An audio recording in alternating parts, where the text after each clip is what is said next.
And we got from the Big Red Bear, who dropped us a super, who said, I love your guys' content, we'll keep following. Blizzard's in-game decisions already made me cancel my sub. The story was the last hook keeping me going, and that's bad now. The outside of game issues have only cemented that. Fair.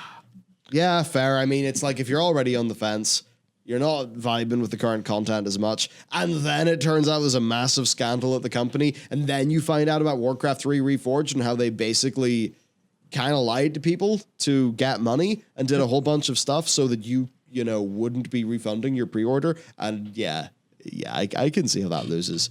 I mean, you know, having trust in the corporate entity, never a good idea. And that's the thing. I think a lot of people are like, they're almost locking in their unsub now. I have certainly seen... That's the worry. I've certainly seen more than one person post their account deletion page, which must be a few have done that. Terrifying for Blizzard, like, because that is I'm not coming back. I mean, you technically could, but your investment's gone. The sunk cost fallacy is gone. It's gone. You have cut that cord, and there's people won't come back from that. And even then, I feel the people who just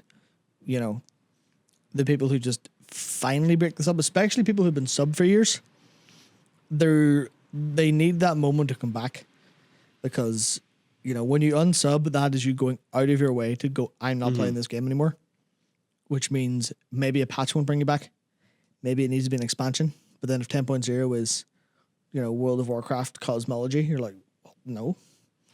So I feel like the damage could be real there, but I'm also it's also weird. So I wanted to talk a little bit about how people feel about all of this stuff going on, and how I think people are, there's a lot of people saying you shouldn't support Blizzard, but I feel like there's such a difficult sort of moral line to find in the sand that you kind of have to find your own line and see what you're willing to support or whatnot. Especially because it's not what you're willing to support. Like, oh, yeah, I'm willing to support all of Blizzard's misdeeds. You could also fully continue to sub for the game if you're enjoying it and go, I'm willing to support what this game could be. I'm willing to support what this company will be, because I have faith in them to revamp. Or, I'll hold on to my sub until I see the results of the lawsuit or something like that. I think all that stuff's fine. Also, if you just want to play the game because you enjoy the game and it brings you some sort of respite, then go ahead. But totally, it's also, there's a lot of people in the camp of, I feel I don't really, the magic's been broken, the spell's been destroyed. The charm spell they cast on you when you played the game in 2004 is gone now. So you're just like, this game feels kind of weird to me. Yeah, it's like there's just too much bullshit surrounding the game, and even within the game for people to, It's very unfortunate. It's like this shouldn't have happened to WoW. Nope. Shouldn't have happened to WoW at all. It's very sad. It's very, very tragic. We've got from D5K11 again, who said, what are your thoughts on covering other MMOs in your main channel? Big fan of Star Trek Online, a small but steady MMO that's free to play. Thanks. On that, I would say on the Warcraft channel, it wouldn't work. But we'd be interested in seeing if there's somewhere where we can do more general stuff. Because I want to play a bunch of New World before the beta goes. I'm playing now a whole bunch more FF14.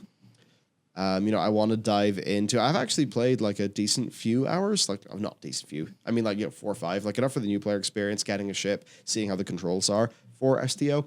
But I want to see what's up with ESO. I want to see how Guild Wars 2 is faring, because, it's been a long time since I properly got into that. SWTOR, seeing how its expansions have went. There's a lot of interesting stuff there.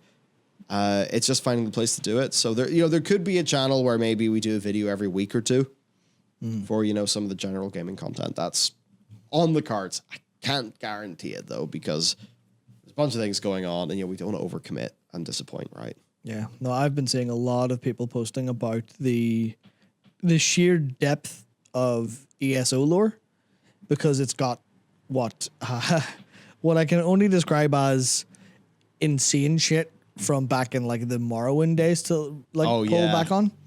Because I remember seeing someone talk about it and say, I don't know if this was a joke because of how it comes across or if it was literal, but apparently there was a staff member who wrote a whole bunch of, I think it might have been Daedric stuff, and they actually took shrooms and locked themselves in the room for a week.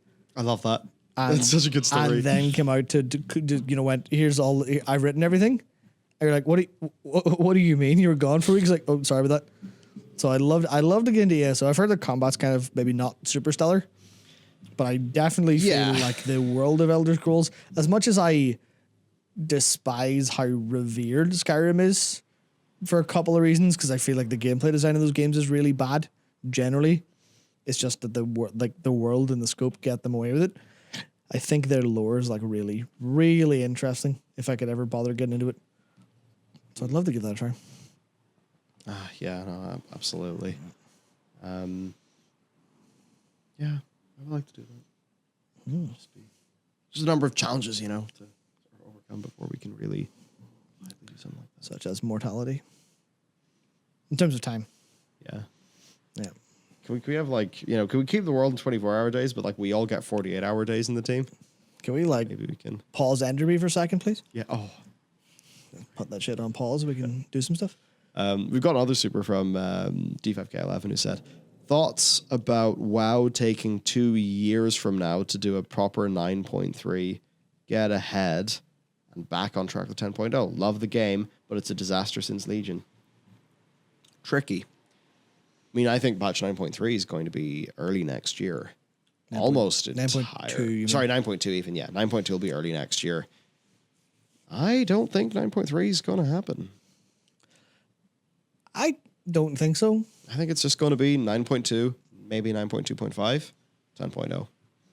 Yep. Also, I mean, expectations for 9.2 have been early next year were before this all started off. So I think there will be a huge amount of internal rethinking World of Warcraft, but there will also be a lot of internal rethinking in general. Yeah. Organizationally, they're going to be significantly distracted, and rightfully so, for years. Yeah, they've had a serious company-wide crisis. Yep. That's obviously going to have an impact. Mm-hmm. So I think 9.2, and then, well, it's 9.2, but it's with this stuff going on, where is the next expansion at? It couldn't be on schedule. If it is, I would be amazed. I'd be blown away if this was anywhere close to on schedule, or even not that far behind schedule, because it seems like, I mean, you add things up, right? Shadowlands was delayed.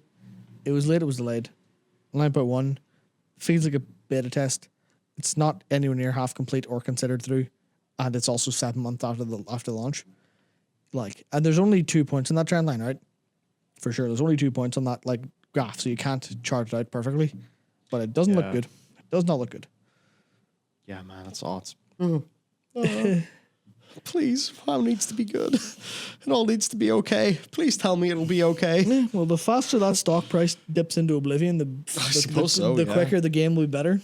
Yeah, big true. The only thing that big companies respond to is, cataclysm, crises. It's the end. Because shockingly, they don't seem to have great foresight. You'd think great foresight would be really handy.